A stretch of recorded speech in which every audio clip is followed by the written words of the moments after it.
I inherited the Blackwood Manor when my great-aunt Hilda passed. Ancient, sprawling, and filled with more shadows than sunlight, it felt less like a home and more like a mausoleum. The first night, a chill deeper than the autumn air settled in my bones. A grandfather clock in the hall, stopped for decades, suddenly chimed midnight, 13 times. My blood ran cold. That was when I started seeing him, a tall, gaunt figure flickering at the edges of my vision, always just out of reach. The library, Hilda's favorite room, became my sanctuary.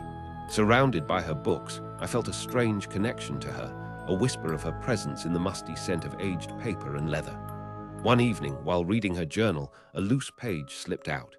A faded photograph, a young man with hauntingly familiar dark eyes stared back at me. Beneath it, a chilling inscription. The debt must be paid. Sleep became a luxury I couldn't afford. Every night, the figure grew bolder, his presence more menacing. He'd stand at the foot of my bed, silent, watchful, the blade gleaming in the moonlight. Then the clock would chime 13 times and he'd vanish. One night, I saw his face clearly. It was the man from the photograph, his eyes filled with an ancient, chilling sorrow. He mouthed a single word, and even though no sound escaped his lips, I heard it as clearly as a gunshot. Run. I tried to leave Blackwood Manor, packed my bags, car keys in hand, but as soon as I reached the front door, the clock chimed, 13 times. I found myself back in my bed, the sun rising as if nothing had happened. It was a time loop, a twisted, inescapable cycle. I was trapped, forced to relive the same terrifying day, ending with the figure's chilling warning. Days bled into one another, identical yet subtly different. The figure became more corporeal, less a shadow, more a man. His sorrow seemed to deepen with each repetition. He would try to communicate, leaving cryptic messages scrawled in blood on the walls, always the same 3 words: break the cycle. I began researching my family history, desperately searching for a way to break the loop, to pay the blood debt. Hilda's journals revealed a ritual, a sacrifice required to appease the entity. But the final page was missing, the crucial details lost. I realized the figure wasn't trying to harm me, he was trying to help. He was trapped in the loop too, a victim of the pact, the original debtor. He wanted release as much as I did. I began following the figure, trying to understand his movements, his motivations. He would always lead me to the same place, the locked room in the basement, the one Hilda had forbidden anyone from entering. I finally broke into the locked room. Inside, I found a ritualistic altar stained with dried blood and a single ancient book. It was the missing page from Hilda's journal. The missing page revealed the final, horrifying detail of the ritual. The sacrifice must be a Blackwood descendant. The entity demanded a life for a life. The figure gestured towards me, then towards the altar, his eyes filled with a terrible resignation. The clock began to chime. 13 times, I understood. The figure wasn't the collector, he was the offering, repeating his sacrifice endlessly. He wanted me to take his place. I looked at the blade on the altar. The figure nodded, a single tear tracing a path through the dust on his cheek. I picked up the blade. It was surprisingly heavy, cold against my skin. The figure closed his eyes, a look of peace finally settling on his face. The final chime echoed through the house. I plunged the blade into my own chest. I woke up. The sun was shining. The clock chimed 12 times. The figure was gone. I ran to the basement, the locked room now open. Inside on the altar lay a single faded photograph, me with hauntingly familiar dark eyes. Beneath it an inscription, "The debt will be paid."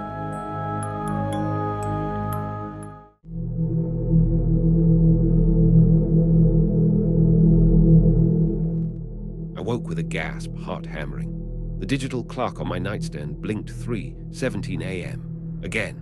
For the past week it's been the same.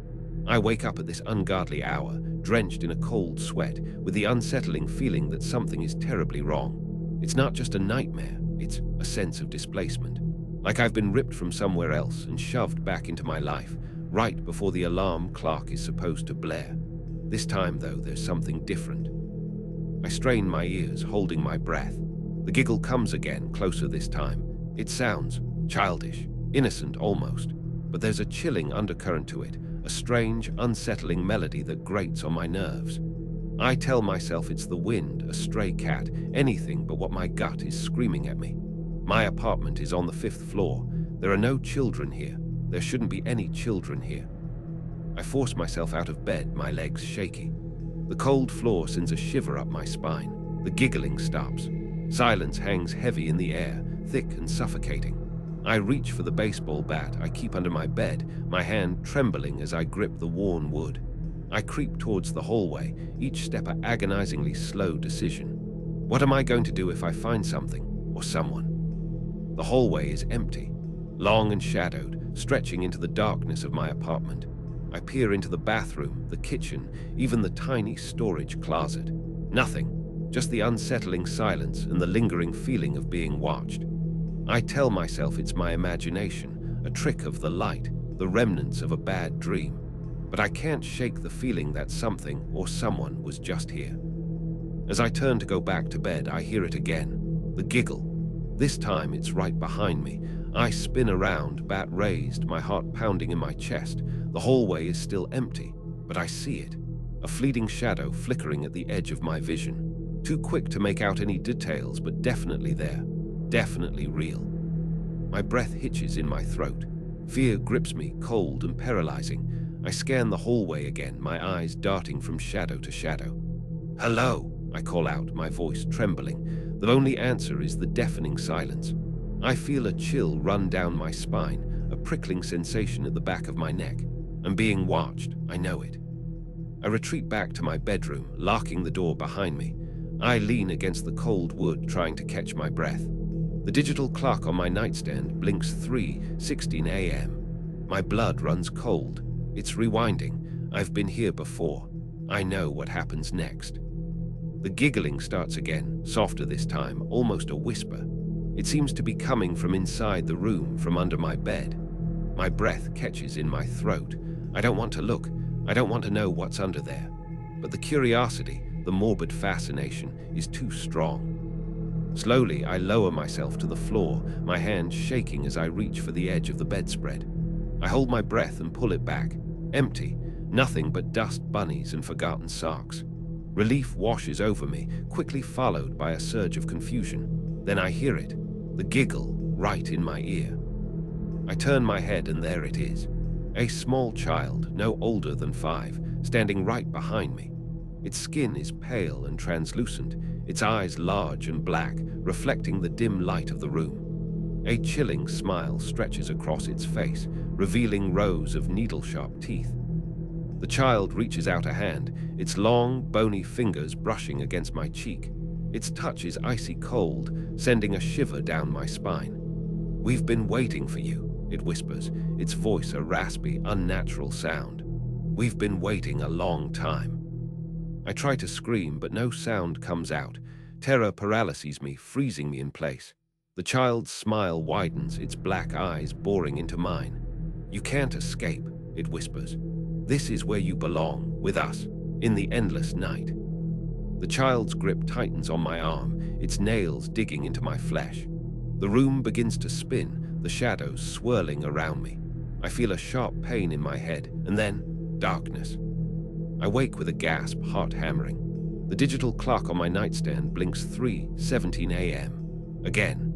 The faint, high-pitched giggle echoes from the hallway. This time I don't move, I don't even breathe. I just lie there, frozen in terror, waiting for the inevitable. The giggling grows louder, closer. The door creaks open, and the child stands there, its pale face illuminated by the dim light of the clock. It smiles, its needle-sharp teeth glinting in the darkness. "Welcome back," it whispers. "We missed you."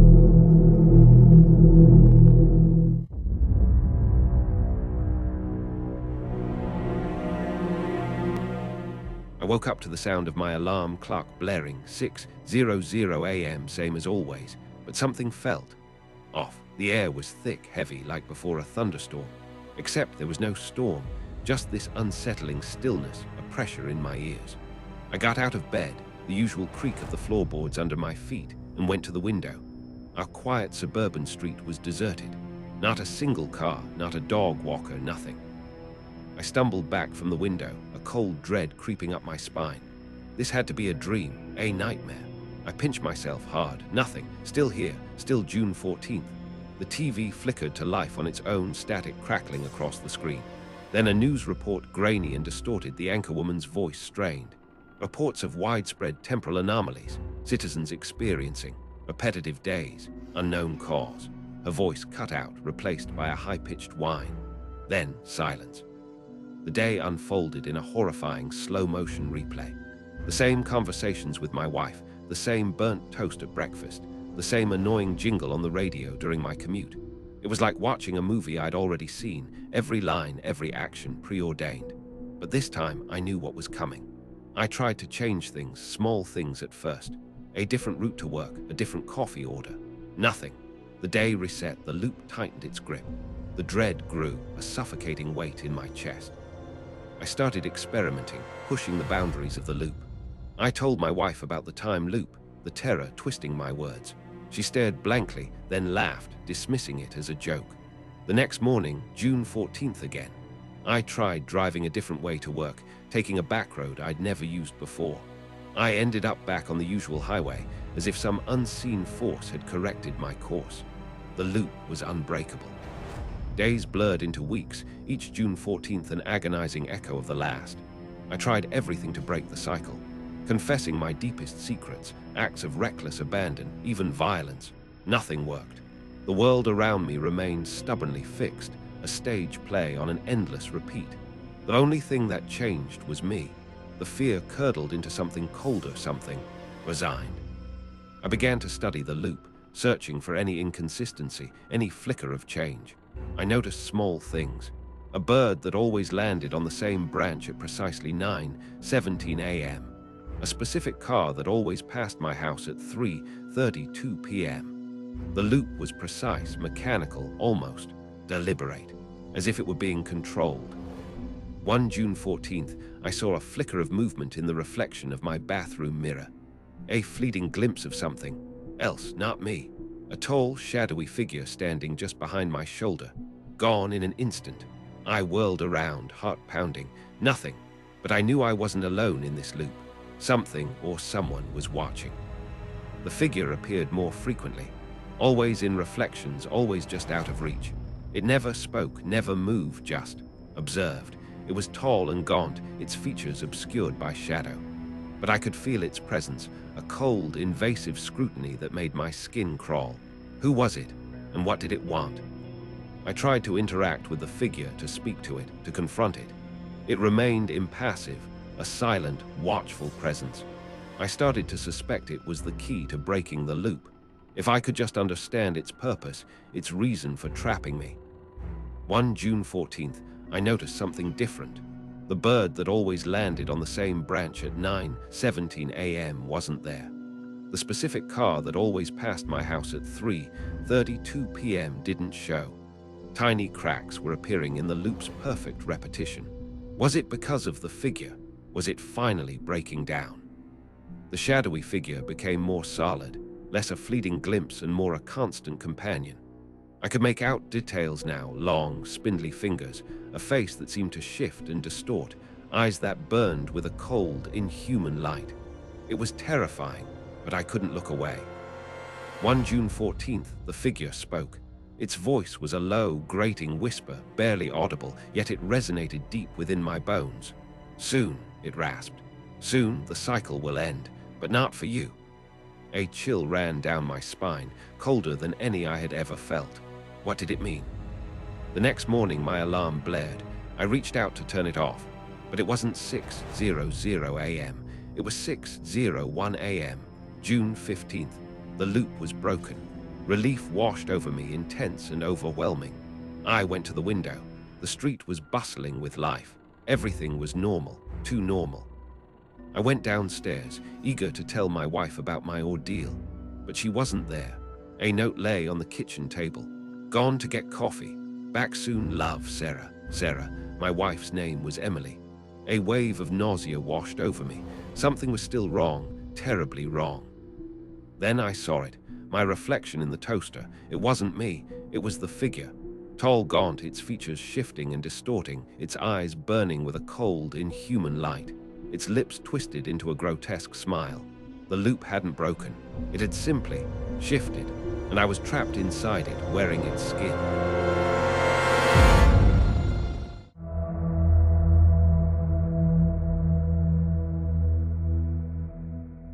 I woke up to the incessant chirping of a robin outside my window. Weird, because I live in the city, and robins are rare here. Even weirder, the sun was setting, casting long, eerie shadows across my bedroom floor. Had I slept the entire day? A wave of disorientation washed over me, a creeping sense of unease that something was profoundly wrong. The digital clock on my nightstand blinked 7:32 p.m., a cruel reminder of the lost time. I stumbled out of bed, the room tilting slightly. The same dusty book lay open on my desk, the same half-empty cup of coffee sat beside it. The scent of stale coffee hung heavy in the air, thick and cloying. I picked up the cup, the cold ceramic a shock against my skin. It was as if I had left it there just moments ago, yet hours had apparently passed. The feeling of repetition was suffocating, a tightening noose around my sanity. I decided to go for a walk, hoping to clear my head. As I stepped out of my apartment building, the familiar doorman, Mr. Henderson, greeted me with his usual, "Good evening, Mr. Davis." But his voice had a strange echo, like a distorted recording played back slightly too slow.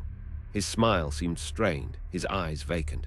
I tried to shake off the growing sense of dread. The street was bustling with people, the sounds of traffic and conversations filling the air. Yet it all felt. I saw a woman across the street, struggling with a heavy grocery bag. Her face was vaguely familiar, but I couldn't place her. As I watched, the bag ripped, spilling oranges across the sidewalk. They rolled towards me, stopping at my feet. I bent down to pick one up, the familiar citrus scent filling my nostrils. And then it hit me. I had seen this exact scene play out before: the woman, the ripped bag, the oranges. The realization sent a jolt of pure terror through me. Panic clawed at my throat. I straightened up, my heart pounding against my ribs. The woman across the street looked at me, her eyes wide with a strange mix of recognition and fear. It was as though she, too, was aware of the repetition, trapped in this horrifying loop with me. The street suddenly seemed to tilt, the buildings around me swaying like drunken giants. The sounds of the city became distorted, a cacophony of screeching metal and echoing voices. I ran. I ran as fast as I could, dodging pedestrians, ignoring their startled cries. The world around me blurred, a kaleidoscope of distorted images and sounds. I felt like I was running through a nightmare, desperately trying to escape the clutches of some unseen monster. The robin's chirping seemed to follow me, a constant, mocking presence in the back of my mind.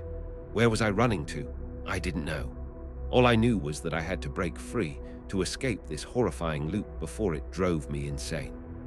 I burst into a small coffee shop, gasping for breath. The familiar aroma of coffee beans and pastries momentarily calmed my racing heart. I looked around, hoping to find something, anything, that felt different, a break in the repetition. But it was all the same chipped mugs hanging on the wall, the same barista wiping down the counter, the same tired businessman hunched over his laptop. The robin's chirping seemed to echo even here, a subtle reminder of my imprisonment. I ordered a coffee, my voice trembling. The barista, a young woman with bright pink hair, gave me a strange look. It was a look of recognition, mingled with pity. Had she seen me before in a previous iteration of this loop? As she handed me my coffee, she whispered, "It's happening again, isn't it?" Her words were a chilling confirmation of my worst fears. I wasn't alone in this nightmare. But if she knew about the loop, did she also know how to break it? "What do you mean?" I asked, my voice barely a whisper. "The loop," she replied, her eyes filled with a weary sadness. "It always starts the same way. The robin, the setting sun, the oranges." A chill ran down my spine. She knew. She understood the horror I was experiencing, but her words offered little comfort. "How do we stop it?" I pleaded, desperation clinging to my every word. She shook her head, a single tear rolling down her cheek. "There has to be a way," I insisted, refusing to accept her answer. "There's always a way out." But even as I spoke, doubt gnawed at me. What if she was right? What if this loop was eternal, a prison from which there was no escape? The thought was unbearable, a crushing weight on my soul. I looked around the coffee shop at the familiar faces, the familiar objects, the familiar routines. It was all a stage set, a carefully constructed illusion designed to torment me. Suddenly, the lights flickered and the robin's chirping intensified, becoming a shrill, ear-splitting shriek. The coffee shop began to dissolve around me, the walls melting like wax, the people fading into ghostly apparitions. I clutched my head, screaming in terror as the world around me twisted and contorted. The loop was resetting. I was being pulled back to the beginning, back to the setting sun and the chirping robin. Was this my eternity? I woke up to the incessant chirping of a robin outside my window. The setting sun cast long shadows across my room. 7:32 p.m. The digital clock blinked its malevolent message. The loop had reset. The stale coffee smell hung heavy in the air. The dusty book lay open on my desk. It was all exactly the same. A wave of despair washed over me, so profound it threatened to drown me. I was trapped. I walked to the window, a strange sense of calm settling over me. This time I didn't fight it. I accepted my fate. I watched the robin, its chirping no longer mocking but strangely comforting. It was a constant, a familiar anchor in this sea of repetition. Perhaps, I thought, there was a perverse kind of peace to be found in this endless loop, a resignation to the inevitable. I turned from the window, a strange smile playing on my lips. The robin chirped one last time, then flew away. And for the first time, something was different. The digital clock on my nightstand blinked 7:33 p.m. A single minute had passed. Hope flickered in my chest, a tiny ember in the vast darkness. Had I finally broken the loop? Then I heard a scratching at my door. Slow, deliberate scratches. I froze, my heart pounding in my chest. The hope I had felt moments before evaporated, replaced by a chilling dread. I knew, with a certainty that went beyond logic, that whatever was on the other side of that door was not meant to be seen. And as the scratching grew louder, more insistent, I realized that perhaps escaping the time loop wasn't a victory, but a prelude to something far more terrifying.